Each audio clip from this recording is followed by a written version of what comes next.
앞으로 어떤 영자신문 헤드라인이 나오더라도 걱정 없이 읽을 수 있는 그런 기준을 한번 만들어 보겠습니다. 영어를 우리가 조금 하게 되면 보통 이런 모습을 기대를 합니다. 아침 일찍 일어나서 커피를 마시면서 영자신문을 술술 읽어나가는 자신의 모습, 이거 기대하죠. 그런데 영어를 좀 하게 되었을 때 막상 신문을 펴거나 인터넷 뉴스를 접하게 되면 처음부터 꽉 막히는 경우가 생깁니다. 자, 헤드라인이죠. 헤드라인에 이런 문장이 떡하니 등장합니다. Parasite, actor 송강호 selected to Cannes jury. 자, 이걸 보면 송강호 배우가 칸의 심사위원이 된 건가, 아니면 심사위원들을 뽑았다는 건가, 누구를 심사위원들에게 뭘 선택해서 추천했다는 건가, 순간 헷갈립니다. 이 문장은 저희 JJETC 멤버 중 한 분이 보내주신 질문입니다. 이미 정확한 해석과 문장 구조에 대한 자신의 의견을 보내주셨지만 확신을 못하시는 부분이 있었습니다. 솔직히 영어 좀 하시는 분들이라면 해석은 됩니다. 그런데 그동안 배웠던 문법에 대해서 문법과는 조금 다른 거에 대한 찝찝함이 있는 거죠. 자, 이 문장은 수동태 문장입니다. 수동태 문장에서 비동사를 쓰지 않는 것은 문법적으로는 분명히 틀린 겁니다. 그런데 우리는 뉴스나 신문의 헤드라인에서는 이 비동사를 일반적으로 찾을 수가 없습니다. 자, 문법적으로는 틀린 이 문장을 신문이나 뉴스는 어떻게 사용할 수 있게 된 걸까요? 자, 신문이나 미디어들이 나타나면서 이 신문의 헤드라인에만 특별히 사용할 수 있는 새로운 문법이 만들어집니다. 자, 수동태에서 비동사를 쓰지 않는 것도 이 중에 하나입니다. 자, 이걸 헤드라인 패시브라고 합니다. 우리가 미디어의 특별함을 가끔 놓치는 경우가 있습니다. 신문에 글을 쓰는 게 일반적인 글과는 좀 다르다는 막연한 생각들은 우리가 상식적으로 가질 수는 있지만 그 구체적인 내용에 대해서는 깊이 생각하지 않거나 못하죠. 그런데 사실 그렇게 어렵지는 않습니다. 우리가 막히는 게 헤드라인이지 사실 그 안의 내용은 그렇게 특별할 게 없잖아요. 자, 헤드라인의 규칙만 제대로 하면 영자신문과 영어 인터넷 뉴스 앞으로 많이 쉬워질 것이라는 기대가 됩니다. 우선 첫 번째, 우리가 생각해봐야 될 헤드라인 문법을 한번 확인해 보겠습니다. 크게 두 가지입니다. 생략과 시제입니다. 자, 우선 첫 번째 생략을 보겠습니다. 자, 생략을 제대로 이해하기 위해서는 헤드라인의 특징을 먼저 이해해야 됩니다. 헤드라인이라고 하는 것은 두 가지 핵심 특징을 가지고 있습니다. 첫 번째는 save space입니다. 글이 들어가는 지면을 최대한 효율적으로 활용해야 됩니다. 두 번째, cut the chase입니다. 쓸데없는 이야기는 없애고 핵심만 드러나야 됩니다. 그래야 독자나 시청자들이 그 글의 핵심을 쉽게 이해하고 더 나아가서는 따라 나오는 글을 읽고 싶어지니까요. 자, 공간을 줄이기 위해서는 뭘 해야 됩니다. 굳이 필요 없는 단어를 없애야겠죠. 저희들이 예전에 이런 영상을 만든 적이 있습니다. 기능어와 실질어라는 영상입니다. 자, 실질어는 대부분 내용에 관련된 단어들입니다. 그래서 내용어라고도 하죠.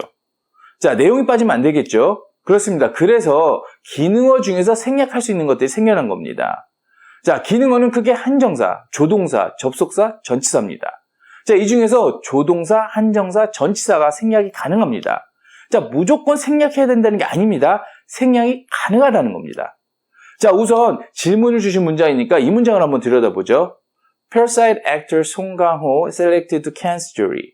자, 원래 문장이라면 The parasite actor 송강호 was selected to Cannes jury.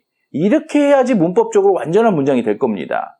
자, 여기서 한정사 중에서 관사인 더가 빠졌죠. 그리고 수동태를 만들 때 사용되는 조동사 be가 빠졌습니다. 자, 그런데 여기서 우리가 생각해 봐야 될 게 있습니다. 왜 이게 빠져도 되는가 하는 거죠. 솔직히 여기에 대한 정확한 대답을 제대로 한 논문을 저희가 찾지 못했습니다. 자, 왜 그럴까요? 쉽게 답할 수 있는 문제가 아니기 때문입니다. 대략의 규칙은 정할 수 있지만 각각의 문장마다 달라질 수 있기 때문에 영어학자라고 해서 함부로 정리할 수 있는 영역이 아닙니다. 다만 이것을 대부분의 논문들이 이렇게 설명을 합니다. 기능어들 중에 생략을 했을 때 아이디어와 미닝, 즉 견해와 의미의 변화를 주지 않는 것들을 뺄 수 있다는 겁니다.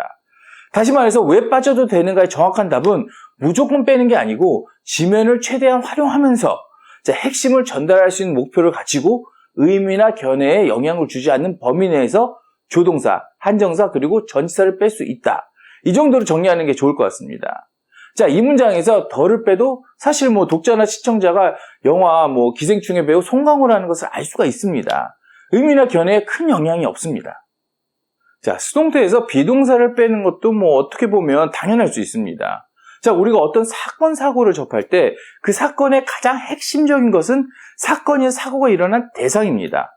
즉 일반적으로 우리가 뭐 대화나 글을 쓸 때는 능동태나 중간태가 일반적입니다. 자, 그런데 사건, 사고일 때는 사람들의 관심을 확 끄는 게 중요하죠. 자, 그렇기 때문에 수동적 문장이 헤드라인에서는 굉장히 많이 사용이 되고 일반적입니다. 자, 이런 경우에 뭐 사실 비동사를 빼도 이게 수동태 문장이라는 것은 독자나 시청자들에게 자동적으로 느껴지게 되는 겁니다. 자, 원어민들은 익숙해진 거죠. 자, 그래서 헤드라인의 의미나 견해에 큰 변화 없이 비동사를 뺄 수 있는 겁니다. 자, 다시 한번 이 문장을 한번 보시죠. 자, 이 문장에서 to Ken's jewelry. 전치사는 안 뺐네요. 전치사도 뺄 수 있지만 이 문장에서 빼면 의미가 이상해지죠. 그래서 전치사는 뺄 수도 있는 기능어에 속하지만 그대로 둔 겁니다. 자, 그런데 전치사를 생략 가능하다고 말하고 있는 논문들이 있기 때문에 저희들이 전치사를 넣긴 했습니다만 사실 전치사를 빼는 문장을 잘 발견할 수는 없습니다. 자, 이 점도 생각하면서 헤드라인 생략에 대해서는 이 정도로 정리를 하겠습니다. 자, 이제 시제로 한번 넘어가 보죠. 헤드라인의 시간은 크게 네 가지로 나눌 수가 있습니다. 일단 여기 정리해둔 네 가지를 보면 첫째, 현재 시제, 두 번째, 미래 시제, 세 번째, 과거 시제, 네 번째, 마지막으로 수동태의 시제입니다. 자, 제일 먼저 현재 시제를 한번 보죠. 사실 신문의 시간은 언젠가요? 신문에 나오는 사건들은 사실 대부분 과거죠. 그런데 헤드라인들은 현재 시제를 자주 사용을 합니다. 자, 이유는 과거지만 헤드라인에서는 생동감을 줘야 됩니다. 그래서 현재 시제를 쓰는 거죠. Police rescues a cat. 사실 이 일은 이미 일어난 일일 겁니다. 그러나 헤드라인이 이렇게 현재 시제를 쓰게 되면 생생한 느낌을 줄 수가 있습니다. 자, 그래서 우리가 분명히 과거의 일인데 헤드라인에서 현재 시를 쓰는 문장을 볼 때 좀 어색합니다만 생생한 느낌을 준다고 생각하면서 읽어보면 그런대로 느낌이 정말 생생합니다. 지금 막 고양이가 구해지는 것 같죠? 자, 다음은 미래 시제. 자, 그런데 앞에서 생략을 이야기를 할 때 조동사를 생략할 수 있다고 했습니다. 그러면 미래 시제 조동사를 쓸 수 없는 건가? 뭐 이런 생각을 하실 수가 있는데 다시 말씀드립니다만 헤드라인은 이렇게도 할 수 있다라는 거지 뭐 맞는 문장을 쓰는데 사실 무슨 문제가 있겠습니까? 다만 뭐 신문이나 잡지가 잘 안 팔릴 뿐이겠죠. 자, 어쨌든 미래 시제 헤드라인에는 주로 뭐를 많이 쓸까요? 조동사 대신에 미래를 표현하는 아주 좋은 방법이 뭐가 있죠? 바로 투부정사죠. 오바마 to visit Seoul this week. 오바마 전 대통령이 이번 주에 서울을 방문할 것이다. 이런 뜻이죠. will visit보다는 좀 헤드라인 같은 느낌이 드시죠? 그러면 미래 시제는 투부정사밖에 없나요? 자, 우리가 진행형으로 가까운 미래를 표현하기도 하죠. Land price is falling. 이런 헤드라인의 경우 ing를 써서 지금도 떨어지고 있고 앞으로 떨어질 것을 나타낼 수가 있죠. 뭐 is라든지 will be를 넣게 되면 너무 뻔한 느낌이 들지만 falling을 바로 쓰니까 이 떨어지는 느낌이 좀 생생하지 않나요? 자, 세 번째, 과거 시간입니다. 자, 원래는 순서대로 과거, 현재, 미래 뭐 이렇게 진행을 하면 좋은데 과거를 뒤로 미루었습니다. 자, 헤드라인에서 과거는 좀 특별하기 때문에 그렇습니다. 헤드라인에서 과거를 쓰는 경우는 굉장히 제한적입니다. 설명이 좀 복잡한 부분이 있어서 우리가 이해하기 쉽게 간략하게만 뭐 팁을 드린다면 killed, murdered 여기에 거의 한정해서 쓴다고 생각하시면 됩니다. Police killed the security guard. 경찰이 경비원을 죽였다.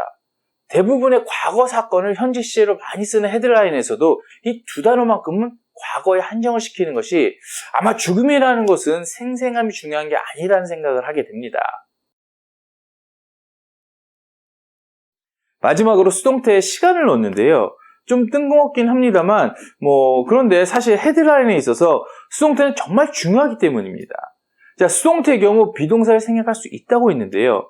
이때 중요한 것은 비동사를 생략했을 때 나타날 수 있는 시간적 현상입니다.